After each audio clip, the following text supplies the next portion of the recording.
Hello friends, welcome back in this session. Last video में मैंने आपको पिवट टेबल लगाना सिखाया था, बट एक चीज़ उसमें रह गई थी। मान लेते हैं यहाँ पे आपने कोई पिवट टेबल बनाई है। कहाँ पे बनाई थी मुझे पता नहीं, एक बार देखते हैं ज़रा। तो ये जो था ओरिजिनल डेटा है, मैंने यहाँ पर देखा है परचेज रजिस्टर। ओरिजिनल डेटा देखने के लिए आपको सबसे पहले ऑप्शंस पे जाना होगा और यहाँ पे दे रखा है चेंज सोर्स डेटा, यानी जिस डेटा से पिवट टेबल बनी है वो डेटा अगर आप देखना चाहते हैं तो यहाँ पर आप क्लिक करेंगे और ओपन हो जाएगा। तो यहाँ से मुझे पता लगा कि परचेज रजिस्टर जो है यहाँ से मैंने पिवट टेबल लगाई थी। अब काफ़ी टाइम हो गया, इसके लिए ध्यान नहीं था और इसलिए वापस देखने के लिए मैंने दोबारा से चेक करा। अब मान लेते हैं यहाँ पर जो वीट आ रहा है उसे मैं 2,82,000 की जगह पे यहाँ पे अगर मैं 2 ज़ीरो और लगा दूँ तो ये बहुत बड़ा नंबर हो जाएगा। करीब करीब आप देख सकते हैं 2 करोड़ बना दिया मैंने।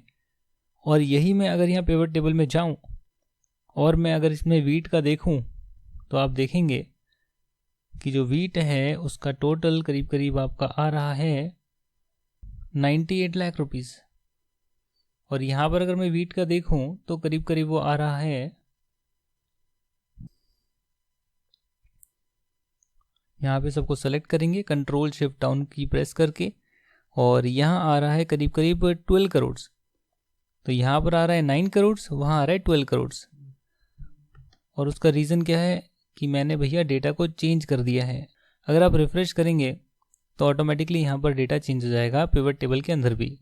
तो ये रिफ़्रेश ऑप्शन जो है बताना बहुत ज़रूरी था कि अगर आपका सोर्स डेटा चेंज हो गया है तो आपका पिवट पर दिखेगा नहीं जब तक आप उसे रिफ़्रेश नहीं करेंगे। और ये पिवट किस डेटा से बनी है वो देखने के लिए आप यहाँ ऑप्शंस पर जा सकते हैं और वहाँ पर चेंज डेटा सोर्स पर जाएंगे तो आपको पता लगेगा ये पिवट किस डेटा से बनी है। अब यहाँ तक की बात क्लियर है, तो आज जो है ग्राफ बनाना सीखते हैं कि आप ग्राफ कैसे बनाते हैं। यहाँ तक की बात क्लियर है तो आज हम ग्राफ बनाएंगे। और कौन सी शीट में ग्राफ है ज़रा देखते हैं, यहाँ पर बनाते हैं। जिस भी डेटा का आपको ग्राफ बनाना है उस डेटा को आप सेलेक्ट कर सकते हैं। जैसे कि मान लेते हैं मंथ और नंबर्स, जो भी नंबर्स हैं मुझे पता है ये सेल्स के नंबर हैं, तो मैंने इसको सेलेक्ट करा। इंसर्ट पे जाओगे आप और यहाँ पर ग्राफ में कई सारे ऑप्शंस आपको मिलेंगे। पाई चार्ट चाहिए, बार एरिया चाहिए, स्कैटर डायग्राम चाहिए, लाइन डायग्राम चाहिए या कॉलम ग्राफ चाहिए। आसान तरीके से बनाने के लिए आप कॉलम ग्राफ को सेलेक्ट कर सकते हैं। और जैसे ही आप सेलेक्ट करेंगे तो आप देखेंगे यहाँ पर आपको एक चार्ट दिखेगा। अब इस चार्ट का अगर आप फॉर्मेट चेंज करना चाहते हैं तो आप कर सकते हैं, उसका डिज़ाइन चेंज करना चाहते हैं तो आप कर सकते हैं। जैसे यहाँ पे ब्लू बार आ रहा है, आप यहाँ ऊपर अलग अलग चीज़ें सेलेक्ट कर देख सकते हैं। जो भी आपको अच्छा लगे वैसा आप ग्राफ बना सकते हैं। ग्राफ का सिमिलरली आप अलग अलग टाइप भी देख सकते हैं। जैसे कि यहाँ पर अगर आप सेलेक्ट करेंगे तो एक अलग टाइप आ गया, अगर आप यहाँ सेलेक्ट करेंगे तो अलग टाइप आ गया, और नीचे जाएंगे सेलेक्ट करेंगे तो अलग टाइप आ गया। तो चार्ट को प्रेजेंट करने के जो अलग अलग टाइप आ रहे हैं, जैसे यहाँ पर देखिएगा यहाँ तो वो डेटा भी आ गया है जिस डेटा से चार्ट बना है। तो ये वाला टाइप मुझे बहुत अच्छा लगता है। जो भी आपको पसंद है आप यहाँ से टाइप सेलेक्ट कर सकते हैं और उसके बाद चाहे तो आप मॉडिफाई भी कर सकते हैं। अलग अलग देखेंगे यहाँ पर बहुत सारे चार्ट के टाइप आ रहे हैं। ये देख सकते हैं, ये देख सकते हैं, ये बहुत सिंपल मुझे लग रहा है। अगर आप चार्ट का कोई नाम वगैरह देना चाहते हैं तो लेआउट में जा सकते हैं और यहाँ पर चार्ट का टाइटल आप दे सकते हैं। जैसे कि ये है सेल्स का, तो चार्ट टाइटल जो है आप अबव चार्ट दिखाएंगे तो अच्छा लगेगा। और यहाँ पर आप लिख सकते हैं क्या चीज़ है, सेल्स मंथ वाइज डेटा, या जो भी आप देना चाहें आप दे सकते हैं। यहाँ जो सीरीज़ दिख रही है यानी रेड कलर से जो आ रहा है वो क्या है, यहाँ जो सेलेक्ट डेटा का ऑप्शन है यहाँ पर सीरीज़ 1 का आप नाम देना चाहें तो दे सकते हैं एडिट पे जाके, और इस सीरीज़ का नाम आप लिख सकते हैं कोटा की सेल से ही, तो यहाँ कोटा लिख सकते हैं।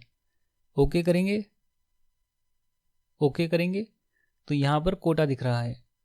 अगर इसी डेटा में मैं एक और डेटा इंसर्ट करना चाहता हूँ, लेट्स से मैं आगरा का डेटा भी इंसर्ट करना चाहता हूँ, जयपुर का भी करना चाहता हूँ, या लेट्स से कि मैं परसेंटेज इंसर्ट करना चाहता हूँ, इक्वल टू मैंने सेलेक्ट करा अप्रैल मंथ का डेटा, अप्रैल मंथ की सेल्स, उसे मैं डिवाइड कर रहा हूँ कोटा की ही टोटल सेल से।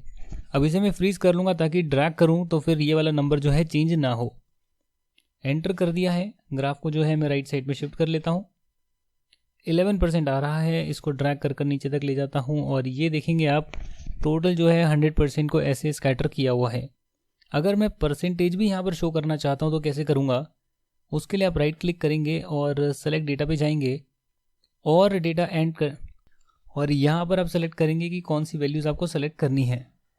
तो सीरीज़ वैल्यूज़ में आप यहाँ पर डाल सकते हैं ये वाली सारी वैल्यूज़, और इसका नाम दे सकते हैं परसेंटेज ऑफ टोटल।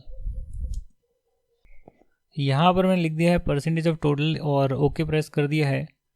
जैसे ही यहाँ पे मैं ओके प्रेस करूँगा आपको दिखेगा कोटा भी आ गया और परसेंटेज ऑफ टोटल भी यहाँ पर आ गया है, पर वो इतना छोटा आया है कि शायद आपको वो दिख भी नहीं पाएगा। क्या आप देख रहे हैं, आपको यहाँ दिख रहा है? नहीं सर, क्यों नहीं दिख रहा? क्योंकि सेल्स जो है वो तो 10 लाख, 20 लाख, 30 लाख, 40 लाख इतनी ज़्यादा है, और परसेंटेज यानी कि 11% यानी कि 0.11, वो 0.11 तो बहुत नीचे आएगा, यहाँ पर दिखेगा भी नहीं आपको। उदाहरण के तौर पर मैं यहाँ पर आपको एक तरह से और दिखाता हूँ। ये जो मैंने सेलेक्ट डेटा किया है, अगर मैं इस डेटा में ये जो मैंने परसेंटेज ऑफ टोटल किया है, अगर इसको मैं एडिट कर दूँ और यहाँ पर जो वैल्यूज़ मैंने डाली है उन वैल्यूज़ में मैं आगरा की सेल्स को सेलेक्ट करूँ और ओके प्रेस करूँ, तो यहाँ फिर भी आपको छोटा छोटा बार दिख रहा है। अगर आप ध्यान से देखेंगे तो यहाँ पर आपको छोटा छोटा बार दिख रहा है, बट यही अगर मैंने परसेंटेज ऑफ टोटल में percentage of total he insert कर देते हैं दोबारा से, तो यहाँ पर सेलेक्ट करा, परसेंटेज को ऐड किया, ओके किया, और ये परसेंटेज ऐड हो गया, बट वो दिख नहीं रहा है, वो बहुत छोटा है, बहुत छोटा है। अगर मैं उसको दिखाना चाहता हूँ तो एक तरीका और है, इसको सेलेक्ट करते हैं और यहाँ पर हम जाते हैं, करीब करीब आप कह सकते हैं यहाँ पर जाते हैं फॉर्मेट एक्सेस, और फॉर्मेट एक्सेस में आप देखेंगे कि यहाँ पर तो ऑटोमेटिक इसने मैक्सिमम मिनिमम वैल्यू ले रखी है। अगर मैं इसको फिक्स करूँ और यहाँ पर 0 लिखूँ और मैक्सिमम में मैं सिर्फ 1 कर दूँ, ओनली 1, और ओके कर दूँ, तो आप देख रहे हैं 0 से 1 तक आ गया।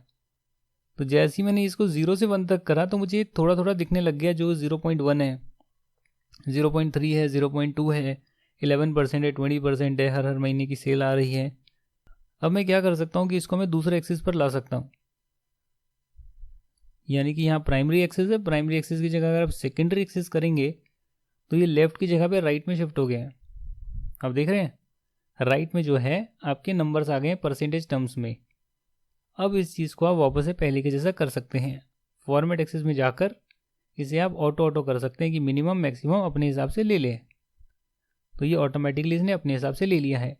बट अभी भी जो है बात बनी नहीं, क्योंकि मैं दोनों चीज़ें दिखाना चाहता हूँ, परसेंटेज भी दिखाना चाहता हूँ एक ही ग्राफ पे, और नॉर्मल डेटा जो है उसे भी रिप्रेजेंट करना चाहता हूँ। परसेंटेज आपको पता है कैसे पता लग रहा है, यहाँ पर देखेंगे इस कलर से आ रहा है और कोटा जो है वो रेड कलर से आ रहा है, कोटा की जो सेल्स है। तो मैंने परसेंटेज का जो है चार्ट टाइप है वो मैंने सेलेक्ट करा लाइन, यानी कि एक ही ग्राफ पर मैंने बार भी प्रेजेंट कर दिया, और जो दूसरा डेटा है जिसका मैंने दूसरे एक्सिस पर शो करा है उसे मैंने लाइन के थ्रू भी शो कर दिया है। ये जो पीछे की लाइन्स आ रही है इसको आप हटा सकते हैं, इसको आप एस्केप मार के हटा देंगे और ये आपके पास एक अच्छा ग्राफ तैयार हो गया है।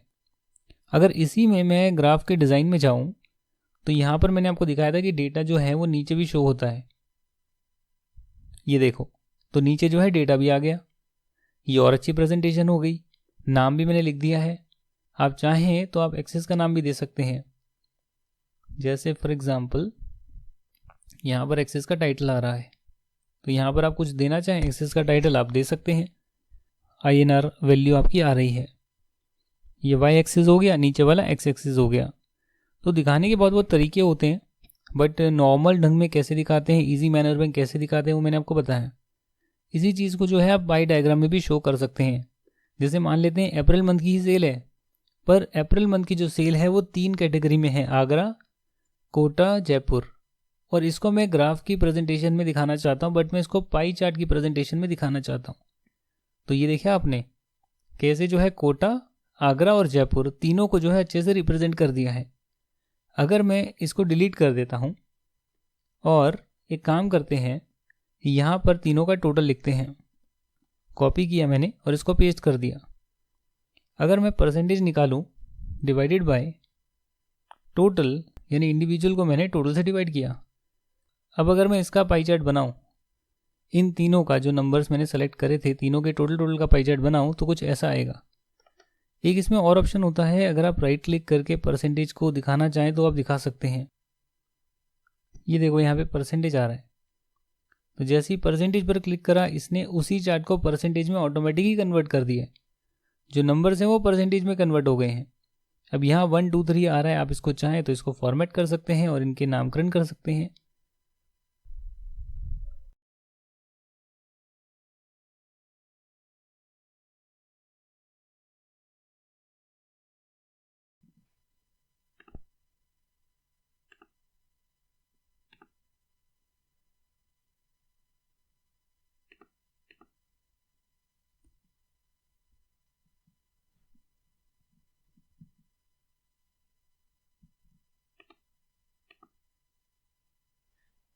तो कोटा लिखा मैंने और उसी के कॉलम में मैंने आगरा लिखा और कॉमा डालकर मैं लास्ट वाला भी लिख देता हूँ, कोटा, आगरा और जयपुर।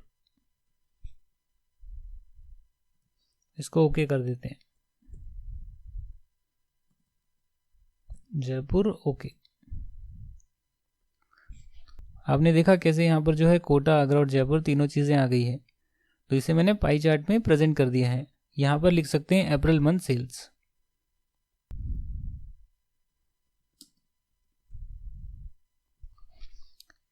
तो ये जो है पाई चार्ट की फॉर्म में प्रेजेंट कर दिया गया है। तो ऐसे ही जो है आप और भी ग्राफ ट्राई कर सकते हैं। ये एक बेसिक ग्राफ मैंने आपको सिखाया, इसमें लगभग सारी चीज़ें सिखा दी है जो एक बेसिक चीज़ें आपको आनी चाहिए ग्राफ के बारे में, कि डेटा को कैसे सेलेक्ट करना है, उसको कैसे ग्राफिकल प्रेजेंटेशन में प्रेजेंट करना है, कैसे नया डेटा अगर आप डालना चाहते हैं तो सेलेक्ट डेटा पे जाकर आप नया डेटा डाल सकते हैं, या एग्जिस्टिंग डेटा को आप एडिट कर सकते हैं और उसकी वैल्यू आप चेंज करेंगे तो उसके हिसाब से जो है यहाँ पर शो होगा। अगर दो डेटा को एक ही ग्राफ में प्रेजेंट करना है तो कैसे आप 2 एक्सेस पर शो कर सकते हैं, कैसे आप यहाँ पर जो ऑटोमेटिक आता है इसकी रेंज चेंज करना चाहें, अगर आप इसको चेंज करना चाहते हैं तो फॉर्मेट एक्सेस में जाकर आप यहाँ पर जो है ऑटो को चेंज कर फिक्स भी लेंथ डाल सकते हैं कि आपको कितने कितने ब्रेक पर जो है यहाँ पर वैल्यूज़ चाहिए, उस हिसाब से आप काम कर सकते हैं। और यही है बस। अगर आप चाहें इनको प्रेजेंट करना चाहें कि जो भी आपके बाहर आ रहे हैं इस पर आप वैल्यू दिखाना चाहते हैं तो यहाँ पर आप ऐड डेटा लेबल्स पर जा सकते हैं। ऐड डेटा लेबल से क्या होता है कि जो भी वैल्यूज़ आ रही है वो भी ग्राफ पर ही शो हो जाती है। पीछे की लाइन आप चाहें तो हटा सकते हैं और इन ग्राफ पर भी अगर आप चाहें तो यहाँ भी आप ऐड डेटा लेबल्स कर सकते हैं। इससे क्या होता है कि इनकी वैल्यूज़ आ जाती है।